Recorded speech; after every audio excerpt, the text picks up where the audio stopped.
Digital Assam online চেনেললৈ আপোনালোক সকলোকে পুনৰ এবাৰ স্বাগতম জনাইছো। যিসকল পিএম কিষাণ বেনিফিচিয়াৰীয়ে নতুনকৈ অনলাইন আবেদন কৰিছিলে সেইসকলে 17 নম্বৰ কিস্তিৰ ধন পাবনে নাপায় আৰু কিছুমানে KYC কৰিবলৈ যাওঁতে আধাৰ নাম্বাৰ নট ফাউণ্ড বুলি দেখাই আছে। সকলোবিলাক কৈ আছো, ভিডিঅ'টো ভালদৰে শেষলৈকে চাব।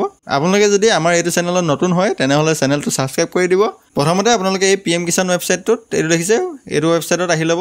আপোনালোকক মই এই ৱেবছাইটটোৰ লিংক ভিডিঅ'টো ডেছক্ৰিপশ্যনত দি দিম। ভিডিঅ'টো ডেছক্ৰিপশ্যনৰ পৰা আপোনালোকে এইটো ৱেবছাইটত আহিব পাৰিব। আপোনালোকে তললৈ আহিব।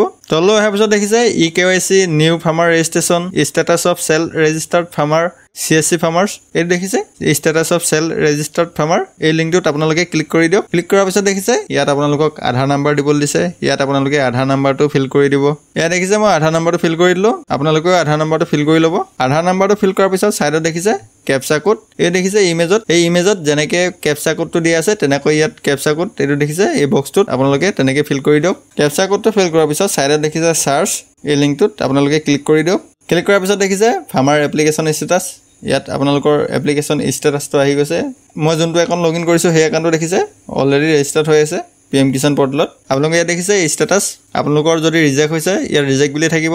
আপোনালোকৰ যদি ডিষ্ট্ৰিক্টত যদি এপ্ৰুভ হৈছে এপ্ৰুভ বাই ডিষ্ট্ৰিক্ট বুলি থাকিব, নহ'লে ষ্টেটত এপ্ৰুভ হ'লে এপ্ৰুভ বাই ষ্টেট বুলি থাকিব। আপোনালোকৰ যদি ৰিজেক্ট হয় ৰিজেক্ট হোৱাৰ ৰিজনটো ইয়াত লিখি দিব। আপোনালোকৰ ইয়াত যদি এপ্ৰুভ বাই ডিষ্ট্ৰিক্ট লিখা আছে তেনেহ'লে আপোনালোকে দুদিনমান ৱেইট কৰিব। দুদিনমানৰ পিছত আপোনালোকৰ ষ্টেটত এপ্ৰুভ হৈ যাব। আপোনালোকে ষ্টেটত এপ্ৰুভ কৰাৰ পাছতহে আপোনালোকে পিএম কিষাণৰ 17 নম্বৰ ধন লাভ কৰিব, নহ'লে কিন্তু লাভ নকৰে। আপোনালোকে যোনবিলাক অনলাইন ফৰ্ম ছাবমিট কৰে সেইবিলাকত আপোনালোকে KYC কৰিবলগীয়া কোনো কথা নাথাকে, আপোনালোকে অট'মেটিক KYC হৈ আহে। কিন্তু তথাপিও আপোনালোকে চেক কৰি চাব আপোনালোকৰ KYC পেণ্ডিং আছে নেকি এপ্ৰুভ হোৱাৰ পিছত। KYC কেনেকৈ কৰিব আপোনালোকে মই দেখাই দিছোঁ। ইয়াত দেখিছে ফাৰ্মাৰ ৰেজিষ্ট্ৰেশ্যনৰ তলত KYC, নহ'লে ইয়াতো থাকিব আপোনালোকৰ। প্ৰথম দেখিছে KYC, এই লিংকটোত ক্লিক কৰি দিব।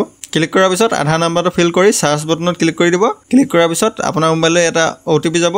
আধাৰ নাম্বাৰটো ফিল কৰি চাৰ্চত ক্লিক কৰি পিনে আপোনালোকে নিজে KYC কৰিব পাৰিব। আপোনালোকে কোনো CSC চেণ্টাৰ বা অনলাইন দোকানলৈ যোৱাৰ কোনো প্ৰয়োজন নাই। আপোনালোকে ঘৰতে বহি KYCটো কৰিব পাৰিব।